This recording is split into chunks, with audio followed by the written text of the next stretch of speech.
Look around your house for a moment. That object in the corner. That thing you bought without thinking. That item you keep just in case. What if I told you? Some things silently drain your peace, your money, and your luck every single day. People work harder, pray more, hustle endlessly. Yet poverty follows them like a shadow. Why? Because your environment shapes your destiny. In Buddhism, suffering doesn't appear suddenly.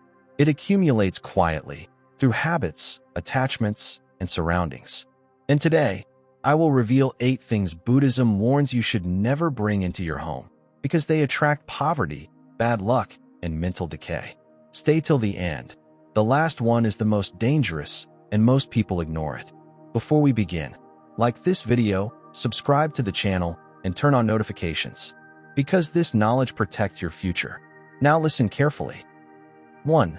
Broken or damaged items. Look carefully around your home. That cracked mirror you avoid looking into. That broken chair no one sits on properly. That appliance that works sometimes, but not fully. You tell yourself, it's still usable. It's not that serious. I'll replace it someday. But Buddhism teaches something far more unsettling. Every object you tolerate teaches your mind what you deserve. Broken items don't just occupy space. They occupy attention. Every time you see them, even subconsciously, your brain receives a message. This is acceptable.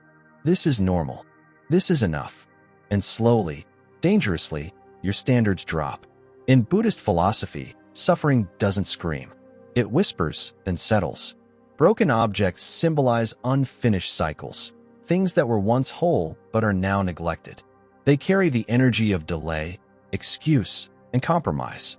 The Buddha taught that outer disorder reflects inner imbalance. When your home accepts brokenness, your mind begins to accept unstable income, inconsistent effort, relationships that almost work, dreams that stay half alive. You stop demanding wholeness from life and from yourself.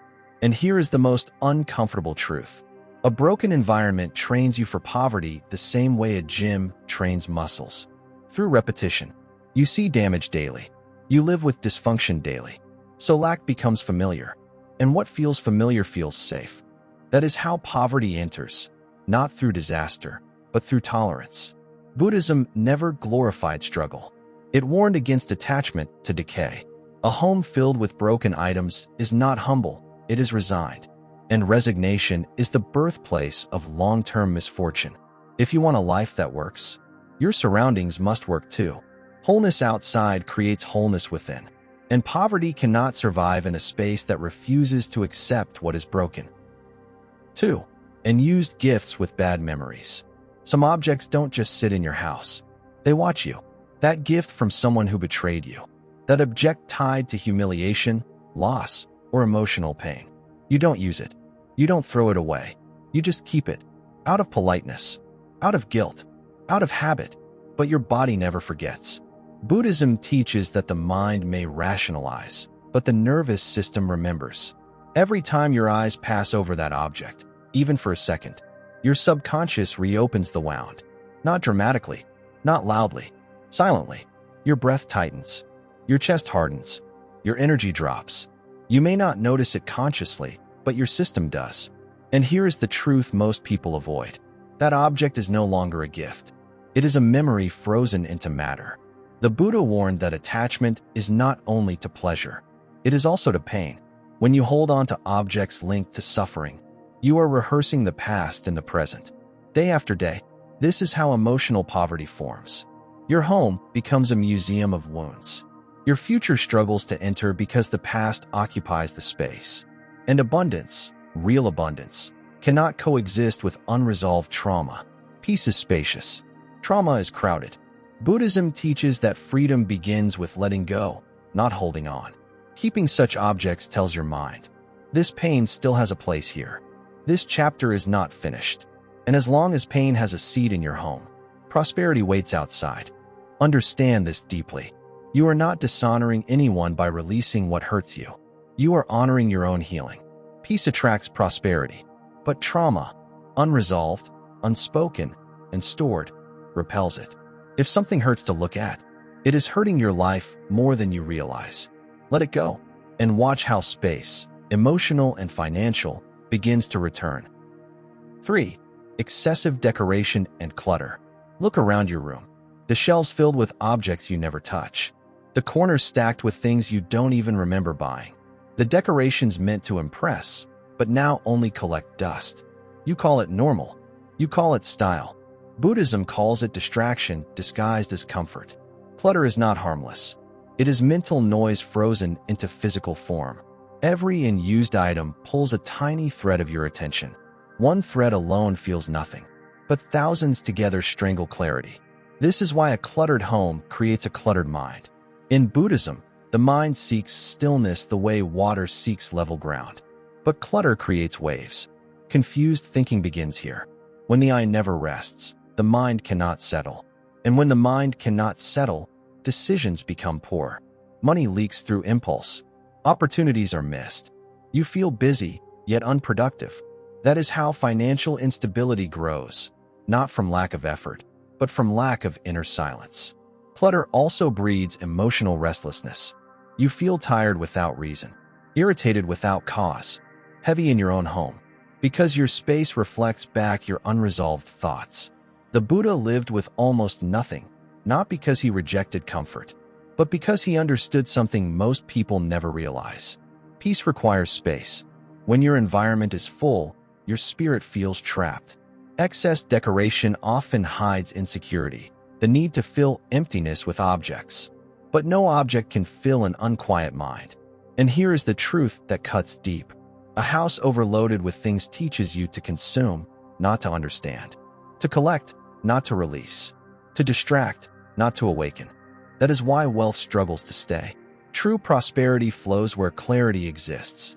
The Buddha possessed no property, yet he owned freedom, awareness, and unshakable calm. The highest form of wealth. When you remove what you don't need, you don't lose anything. You gain breathing space for your mind, your money, and your destiny. Clutter is not just stuff. It is postponed decisions. And postponed decisions slowly become poverty. Simplify your space and watch your life begin to feel lighter, almost immediately. For objects that symbolize violence or fear, look closely at what surrounds you. Weapons displayed like trophies. Dark, aggressive artwork staring from the walls. Figures that project dominance, threat, or intimidation. You may say, it's just decoration. It's art. It doesn't affect me. But Buddhism teaches a truth far more disturbing. Your mind absorbs symbols faster than it absorbs logic. Long before thought arises, the nervous system reacts. Every violent image sends a quiet signal. Be alert. Be defensive. Something is wrong. You don't feel it consciously, but your body does. Buddhism is rooted in ahimsa, nonviolence, not only in action, but in presence. Violence does not need to happen to exist. It only needs to be suggested. When violent symbols sit in your home, your mind is trained, slowly, subtly, toward tension. Anger becomes easier to access. Conflict feels closer. Restlessness becomes normal. And here is what most people never connect. A mind trained for defense cannot receive abundance. Fear tightens the body. Tightness blocks flow. And wealth, whether emotional or financial, requires openness. A peaceful home is not silent by accident.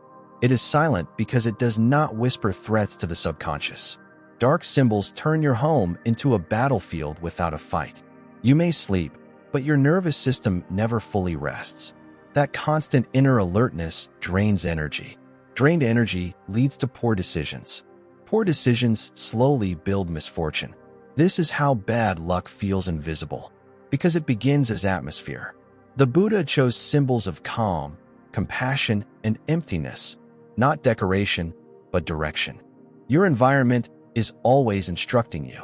Relax, or prepare for danger. And wealth cannot grow in a place that feels unsafe.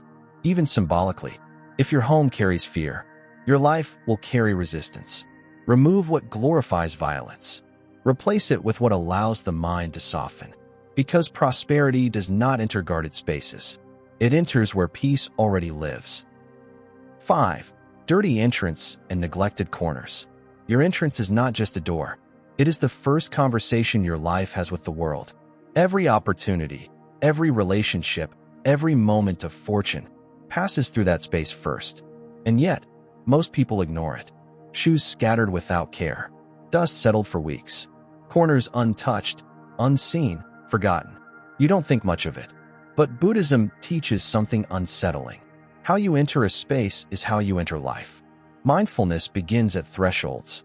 In monasteries, monks sweep entrances not for cleanliness alone, but to prepare the mind. Because a neglected doorway is a reflection of neglected awareness. When you walk past dirt daily without noticing, your mind learns to overlook details. And life is built on details. This is how financial leakage begins. Small expenses ignored. Opportunities half noticed. Warnings dismissed. Nothing dramatic, just slow loss.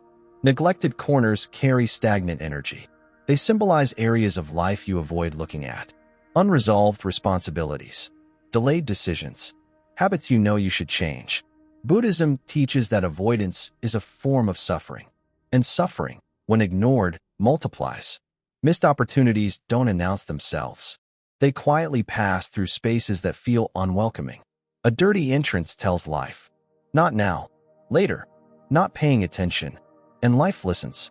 Constant setbacks are rarely punishment. They are feedback. Cleanliness is not superstition. It is discipline made visible. When you clean your entrance, you train the mind to respect beginnings, to notice arrivals, to honor transitions. A clear doorway creates a clear mental signal. I am ready. I am present. I notice what enters my life. And readiness attracts flow. The Buddha taught that awareness invites peace, and peace invites clarity. Where clarity exists, mistakes reduce, timing improves, and fortune finds fewer obstacles. If your life feels blocked, start where life enters. Clean the door. Attend to the corners. Restore attention. Because when awareness stands at the entrance, poverty has nowhere to sneak in. 6. Things you keep just in case. Look inside your cupboards. Under the bed. At the back of drawers you never open. Old clothes that no longer fit who you are. Expired items you might need someday. Objects tied to a version of you that has already died, but hasn't been buried. You call it being practical, prepared, responsible. Buddhism calls it clinging. The Buddha warned that suffering is born the moment we refuse to release what has completed its purpose. When you keep things just in case, you are not storing safety, you are storing fear. Fear of lack, fear of change, fear that the future may not provide. And every object you keep sends a quiet message to your subconscious. I don't trust what comes next. I don't believe I'll have enough. Your environment becomes a confession of doubt.